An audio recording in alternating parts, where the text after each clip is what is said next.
হুজুর আমাদের পরবর্তী রোগী মোহাম্মদ মাতব্বর, ওনার পিতার নাম মোহাম্মদ শাহজাহান মাতব্বর, ওনার মাতার নাম সকিনা বেগম। আপনি দয়া করে মায়া করে দেখুন যে ওনার যে স্ত্রী রয়েছেন, স্ত্রীটা কোথায় আছে, কি অবস্থাতে আছে, তিনি বেঁচে আছেন নাকি মারা গেছেন। ওনার স্ত্রীটা দেখেন আজ কয়েকদিন যাবৎ ছোট ছেলে রেখে, একদম ছোট সন্তান রেখে সে বাড়ি থেকে হঠাৎ করে উধাও। বাড়ির পরিবারের কেউই জানে না যে উভয় পক্ষেরই পিতামাতা বা আত্মীয় স্বজন কেউ জানে না যে এই রিয়াদ মাতব্বরের স্ত্রী এই ময়না খাতুন, মোসাম্মদ ময়না খাতুন, তিনি কোথায় আছেন, কি অবস্থাতে আছেন। তো আপনি একটু দয়া করে মায়া করে দেখুন যে আমি যে নামটা বলতেছি সেটা মনোযোগ সহকারে শুনুন। মোসাম্মদ ময়না খাতুন, ওনার পিতার নাম আলিরাজ, ওনার মাতার নাম দেলেরা। আপনি দয়া করে মায়া করে দেখুন যে আমি যে ঠিকানা বলতেছি সেই ঠিকানাতে এই ময়না খাতুনকে পাওয়া যায় কিনা, বা আদৌ তিনি বেঁচে আছেন কিনা, ওনাকে খুঁজে পাওয়া যায় কিনা, সেটা একটু আপনি দয়া করে মায়া করে দেখুন। আউযু বিল্লাহি মিনাশ শাইতানির রাজিম, বিসমিল্লাহির রহমানির রহিম।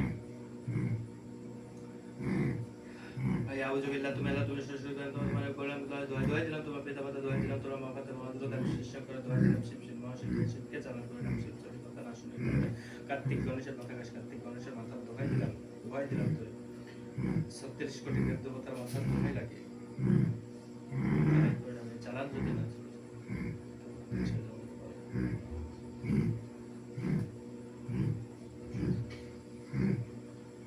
এই পূর্ব পশ্চিম উত্তর দক্ষিণ চার কোণের যেথায় আছে ময়না খাতুন, এই মোসাম্মদ ময়না খাতুন যেথায় আছে সেটাই থেকে খুঁজে বের করতে হবে, এবং ও যদি বেঁচে থাকে তাহলে রাশিটা ধরতে হবে।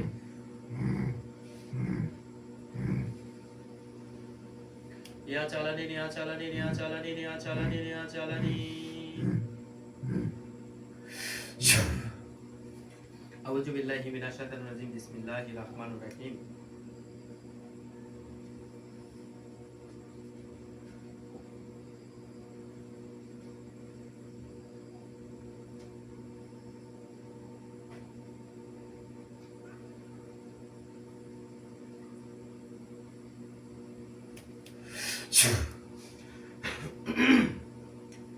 আউযু বিল্লাহি মিনাশ শাইতানির রাজিম, বিসমিল্লাহির রহমানির রহিম। আউযু বিল্লাহি, তুমি শক্তিমান তোমার নাম করলাম, দোহাই দিলাম তোমার পিতামাতা, দোহাই দিলাম তোমার মাতা।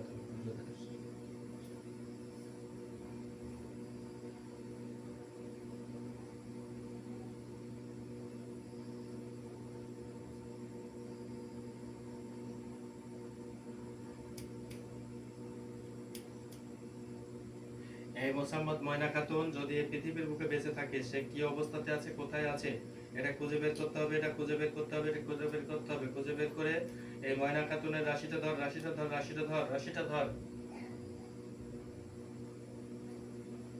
ইয়া চালানি নিয়া চালানি নিয়া চালানি নিয়া চালানি নিয়া চালানি।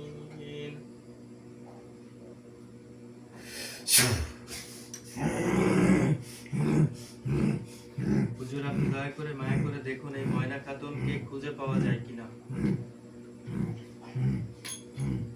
আউযু বিল্লাহি মিনাশ শাইতানির রাজিম, বিসমিল্লাহির রহমানির রহিম।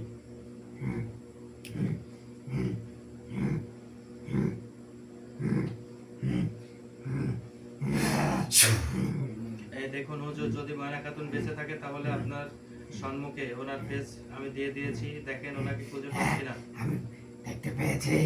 আল্লাহু আকবার, আল্লাহু আকবার, আল্লাহু আকবার, আল্লাহু আকবার। আপনি দেখতে পেয়েছেন?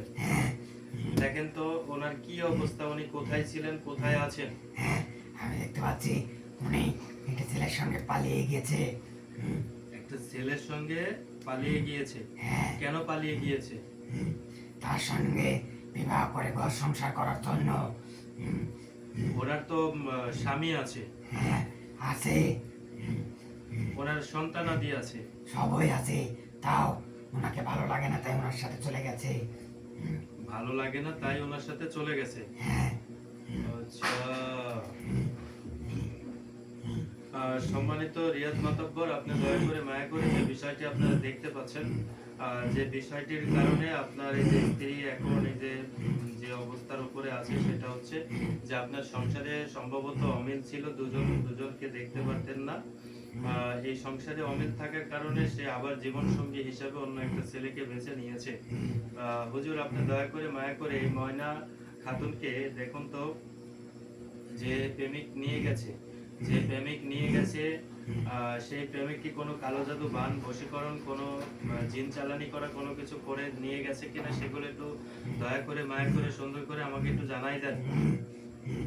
হ্যাঁ, আমি দেখতে পাচ্ছি কোনো কিছু করে নিয়ে যায়নি, দুজনের মনের টানে গেছে। দুইজন মনের টানে চলে গেছে। হ্যাঁ।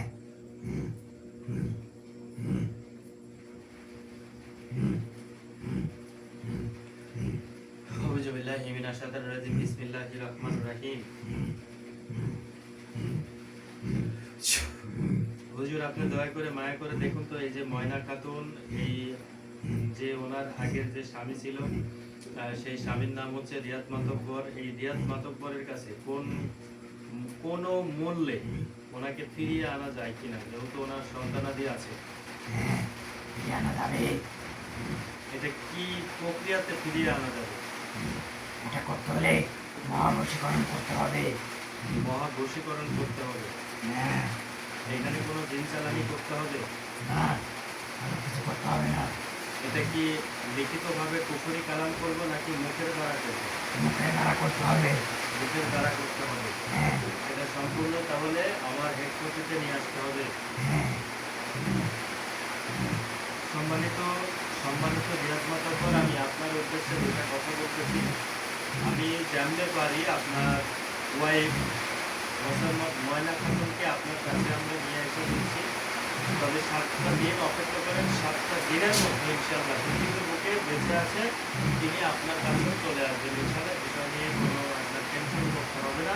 আর আপনার ছেলে সন্তানের জন্য এগুলো আমি করবো, অবশ্যই করতে হবে, কারণ আপনার ওয়াইফ এখন আছে পুরো একটা মস্তিষ্ক নিয়ে, কারণ তার যে অবস্থা, আপনাদের সংসারের খুবই অমিল ছিল, এই কারণে ও সিদ্ধান্তটা নিয়েছে। তবে যে সিদ্ধান্ত নিয়েছে সেটা ভুল বশতে নিয়েছে। ইনশাআল্লাহ আমরা যেটা সঠিক যে সিদ্ধান্ত, সেই সিদ্ধান্ত আপনার কাছে আবার ফিরিয়ে আনবো, এবং যে আপনার সন্তান আছে, সন্তানকে তার মায়ের বুকে বেঁচে থাকার আমরা স্থান করে দেবো ইনশাআল্লাহ। সবাই ভালো থাকেন।